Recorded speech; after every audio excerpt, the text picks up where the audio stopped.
मैं एक माता जी का गीत गा रही हूँ और इस गीत को आप लोग पूरा सुनिएगा, लास्ट वीडियो तक आप लोग बने रहिए और मेरे चैनल को लाइक सब्सक्राइब ज़रूर आप लोग करिए, क्योंकि आप लोग के लाइक सब्सक्राइब का हमको बहुत ही ज़रूरत है।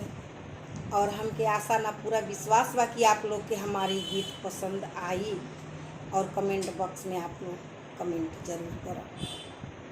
आप लोग से हाथ जोड़ के हमारी विनती बा।